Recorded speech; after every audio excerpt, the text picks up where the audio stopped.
নমস্কার বন্ধু।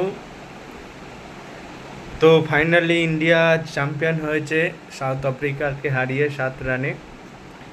ম্যাচটা প্রায় সাউথ আফ্রিকা জিতেই নিয়েছিল। যেভাবে ক্লাসিন ব্যাট করছিল তাতে মনে হচ্ছিল সাউথ আফ্রিকা জিতে নেবে, কিন্তু বুমরা, হার্দিক পান্ডিয়া যেভাবে ম্যাচটা ঘুরিয়ে দিল টার্নিং পয়েন্টে উইকেট নিয়ে, সেখান থেকে দাঁড়িয়ে আমরা ম্যাচটা উইন হয়েছি। আমরা আজ ভারতবর্ষের প্রত্যেকটা মানুষ গর্বিত। এই জয় শুধু আমাদের আজকে আনন্দের দিন না, বিরাট কোহলির এটা লাস্ট টি-20 ওয়ার্ল্ড কাপের ম্যাচ, সেটাও একটা বড় ফ্যাক্টর। আর সবচেয়ে বড় কথা, আমাদের যে সমস্ত ভালো চায় এমন টিম আছে তাদের কথা একবার বলি। পাকিস্তান, বাংলাদেশ, এরা অনেক হ্যাটা করে ইন্ডিয়াকে, সব সময় বলে আমরা নাকি আইসিআইসির থেকে অনেক সুযোগ সুবিধা নিয়ে থাকি, আমরা নাকি আইসিআইসিকে কিনে রেখেছি, আমাদের প্রচুর টাকা। না, সব সময় এই ধরনের অভিযোগ করাটা ঠিক নয়। ইন্ডিয়া টিমের প্রত্যেকটা প্লেয়ার ট্যালেন্টেড এবং প্রতিভাজন। তারা জানে তাদের কোন সময়ে তাদের সঠিক খেলাটা খেলতে হবে, তাদের আসল যে কাজ সেটা ঠিক মতো করতে পারে। যারা করতে পারে না তারাই হিংসাতে জ্বলে।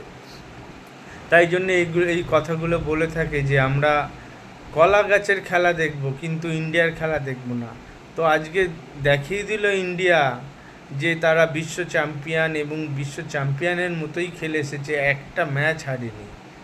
ফার্স্ট টু লাস্ট যে টিম নিয়ে খেলেছে সেই টিম নিয়ে আজকে চ্যাম্পিয়ন হলো।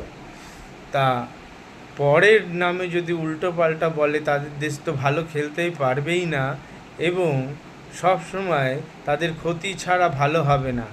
ইন্ডিয়া নাকের ডোকা দিয়ে যেভাবে ম্যাচ বের করে নিয়ে এলো সাউথ আফ্রিকার থেকে, তাদেরও সাপমোচন গোছালো না। তারা দীর্ঘদিন ধরে ভালো ক্রিকেট খেলছে, কিন্তু ফিনিশিং ইন্ডিয়াই দিয়ে দিল। এর কারণ ইন্ডিয়া কয়েকবার ফাইনালে উঠে তারা চ্যাম্পিয়ন হতে পারেনি। 2023 ওয়ার্ল্ড কাপ বলুন, আমরা ফাইনালে উঠে হেরে গেলাম। তার আগে চ্যাম্পিয়ন ট্রফি অস্ট্রেলিয়ার কাছে হেরে গেলাম। তো এই অভিজ্ঞতা থেকে আমরা কিন্তু ম্যাচ কিভাবে বের করতে হয়, রাহুল দ্রাবিড়ের মতো কোচ আছে, কীভাবে ম্যাচ বের করতে হয় রাহুল দ্রাবিড় জানে।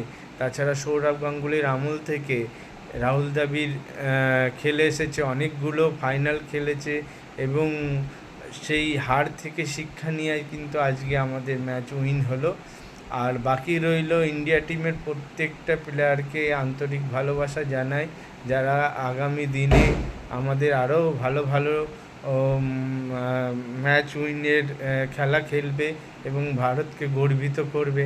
আর যারা আমাদের এই চ্যাম্পিয়ন হওয়া নিয়ে পুড়ছে, মন পুড়ছে, আর আমাদের নামে উল্টোপাল্টা বলছে, তারা বলতে থাকুক, আর আমরা এইভাবে এগোতে থাকি। জয় হিন্দ, ভারত মাতা কি জয়।